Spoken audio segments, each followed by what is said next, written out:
এটা তো লাইনটা তুলে দেওয়া হয়েছে ভালো লাইনটা না এখেতো এইটো অঞ্চলৰ মানে প্ৰবীণ মুৰব্বী হিচাপে কোৱা যায় বয়স তেখেতৰ নামটো হ'ল আব্দুল গফুৰ তেখেত ইৰিগেশ্যনত চাকৰি কৰিছিল ইৰিগেশ্যন ডিপাৰ্টমেণ্টত চাকৰি কৰিছিল ৰিটায়াৰ্ড হৈছে কিন্তু সামাজিক কামতো তেখেতে জড়িত আছে মছজিদ মাদ্ৰাছাৰ কামতো আছে সমাজৰ লগতো জড়িত আছে বয়স এবাউট 75 ইয়াৰ্ছ হৈছে গতিকে সেইকাৰণে এই অঞ্চলৰ যিমান মানুহে খবৰ পাইছে চব মানুহবিলাক আহিছে জনা তেখেতক শেষভাৱে দোৱা এটা কৰি দিলে আল্লাহ তাক মানে জান্নাতুল ফেৰদাউছ নসিব কৰক অৱসৰপ্ৰাপ্ত তেখেতে সামাজিক ধৰ্মীয় কামত নিয়োজিত আছিল না আছিল সামাজিক কামত ধৰ্মীয় কামতো চব কামতে জড়িত আছিল এই তেখেতৰ ঘৰৰ ওচৰত যিটো মছজিদ বনাইছে মই তেতিয়া বিধায়ক আছিলোঁ মোৰ বিধায়ক পুঁজিৰ পৰাও সহায় কৰিছিলোঁ সেই সময়ত মই তেখেতক দেখিছিলোঁ এই মছজিদ কৰাত তেখেত চিৰিয়াছলি ইটা বালি নিজ হাতেৰে টানা আজি ইমামে সাক্ষী দিলে জানাজাৰ সময়ত ইমাম চাহাবৰ পৰা মই জানিলোঁ যে তেখেতে কামবিলাক যোগালীৰ কামবিলাক নিজেই কৰিছিল মছজিদৰ কাৰণে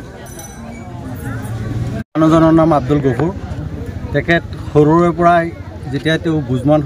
হৈছে তেতিয়াৰ পৰাই তাৰমানে সমাজৰ কামৰ লগত জড়িত গতিকে এইজন মানুহৰ দ্বাৰা তাৰমানে ধৰি লওক আমাৰ ইয়াত চুপাহী মাদ্ৰাছা যিটো আমাৰ সৰু সৰু ল'ৰা ছোৱালী ৰাতিপুৱা পঢ়ে সেই মাদ্ৰাছাখন তেওঁৰ আমলতে তেওঁ পতন দিছিলে তাৰপিছত আমাৰ যিখন মছজিদ এই মছজিদতে তাৰমানে সি নিজে তাৰমানে অশেষ চেষ্টাৰ ফলত প্ৰায় 2 বিঘামান মাটিও কিনিছিলে আমাৰ তাৰমানে সামাজিকভাৱে সম্পূৰ্ণ হিচাপে জড়িত আছিলে যিকোনো কামতে আমি সামাজিক হিচাপে তাক মাতিছোঁ পাইছোঁ সামাজিক কামত ৰাইজৰ লগত জড়িত হৈ ৰাইজৰ সঁহাৰি দিছে গতিকে মানুহজন সেই হিচাপে সমাজৰ লগত জড়িত হিচাপে আজি সকলো ৰাইজ দুখিত যে এইজন মানুহ আজি আমাৰ এই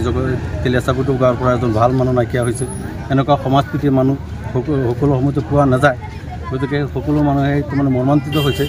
আজি তাৰমানে মৃত্যুৰ খবৰ পাই সকলোৱে আহি তেওঁৰ আত্মাৰ শান্তিৰ কাৰণে দোৱা প্ৰাৰ্থনা কৰিছে আল্লাহৰ ওচৰত আৰু আমিও তাৰমানে সকলোৱে একগোট হৈ আছোঁ যাতে আল্লাহ তেওঁক এই দুনিয়া থাকোঁতে যিখিনি কৰিছে সকলো আল্লাহ যাতে মাফ কৰি তাক জান্নাতুল ফেৰদাউছ নসিব কৰে আমি সকলোৱে আল্লাহৰ ওচৰত সেয়া প্ৰাৰ্থনা কৰিছোঁ আজি তেখেতৰ মৃত্যুত এই অঞ্চলত আপোনাৰ শোকৰ ছাঁ